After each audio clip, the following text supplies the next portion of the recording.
I definitely wanted to talk about this today um, because something happened today that was kind of interesting. Not in a bad way, not in a bad way, but kind of interesting because I always run up into these brick walls when it comes to capitalism. Listen, y'all all know I'm pro black wealth. I am pro. I'm a black capitalist, right? Just put it out there. I'm not going to bury the lead. I'm not going to have you guys thinking about it, but I really want to go through it, right? Because a lot of times, a lot of people poo-poo capitalism or say the black capitalists can't save the black community. And I always find that interesting. So I wanted to talk about it and bring some resources and some talking points and some things like that. But again, I'm Kamari Ellis, Finance Rebel Show. We're talking about black capitalism versus black communism.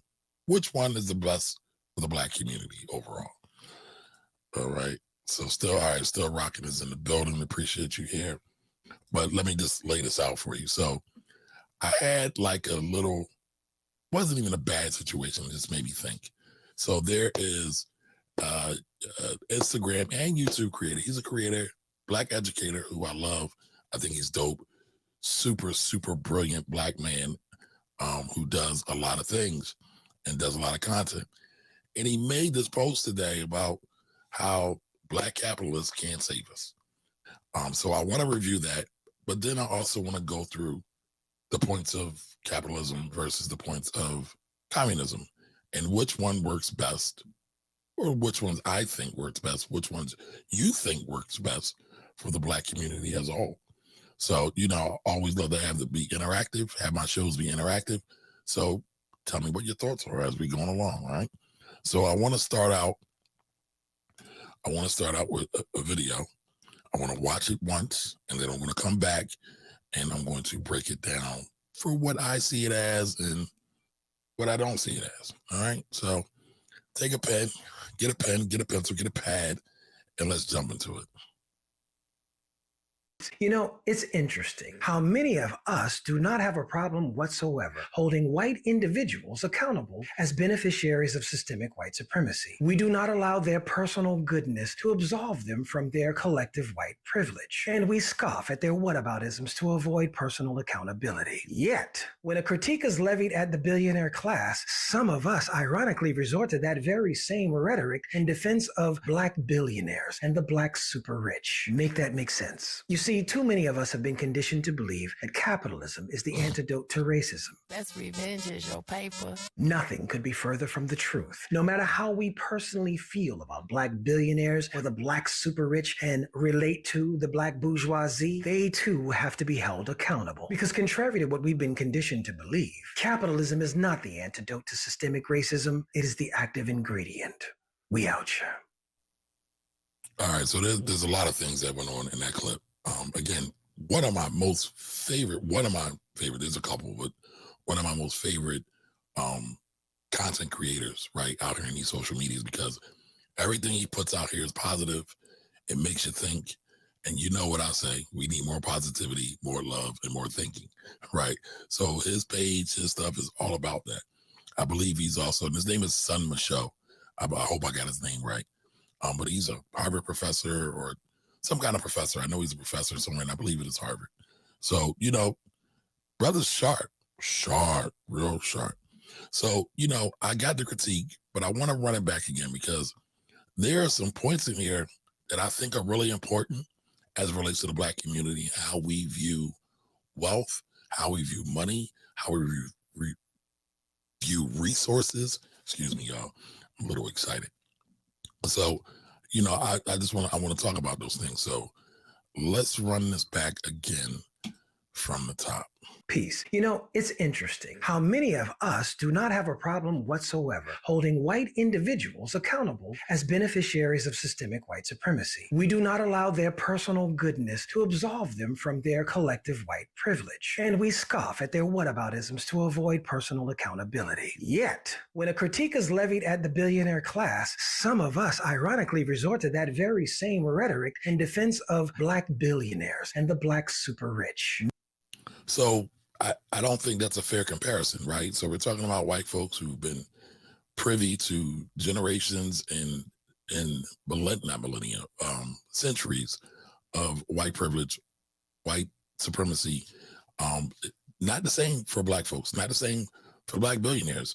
The things that Jay-Z and Oprah and Byron Allen have all gone through are not the same thing as your typical white folks who are just flaunting their entitlement and privilege all over the place. So I think that's not fair for the most part.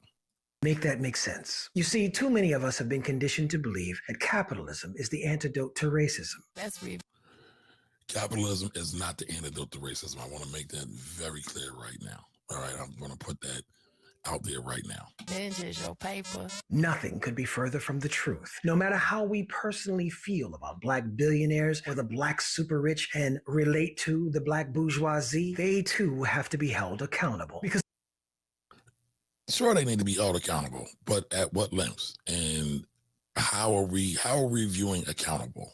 Right. So I'm really interested in that because what I often see is not necessarily accountability, but more or less entitlement.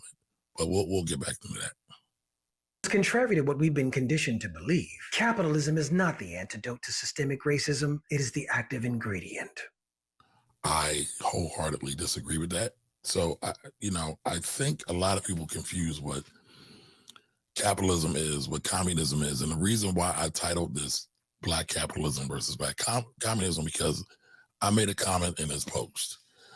Because again, he's one of my favorite people. If you were to go through his post, they're all fire emojis, black fist emojis, that's what's up emojis. Like I'm a fan. I'm kind of a fanboy of the guy. If you want to use young people's language or a stand of the guy, I really admire his work. And so I meant to pull this up earlier so we could go through his post, but I will share it on the screen on my IG. Let me pull up my IG. Give me 1 second so we can look at what we say. It's all transparency here, right? So I'm going to put it out there.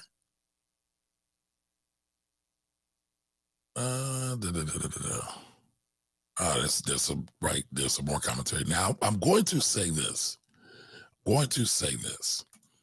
This dialogue with his folks, I will say this, it's probably the best dialogue I've ever had on social media, outside of my dialogue with some of my friends and people I personally know. There was no attacks, nothing like that. His audience was superb. They let me know they didn't agree with what I was saying, but they also said, hey, they did it in a respectful way. And I believe as black folks, we need more productive dialogue, right? Not just talking about materialistic things and the nonsense of what's going on and all the violence that's going on and everything else. Like real productive, like how can we stimulate our mind to then take action on some positive, constructive things? So I thought it was really good. And if you are just now joining us, right? If you're just not joining us, you're watching the Finance Trouble Show. Today is a Wealthy Wednesdays. Our topic today is which one is better? Black capitalism versus black communism, right? So I'm going to put this out I'm going to share his IG, and I want to show some of the comments that we had. And they were all, if you guessed, they were all anti-capitalism, all of them.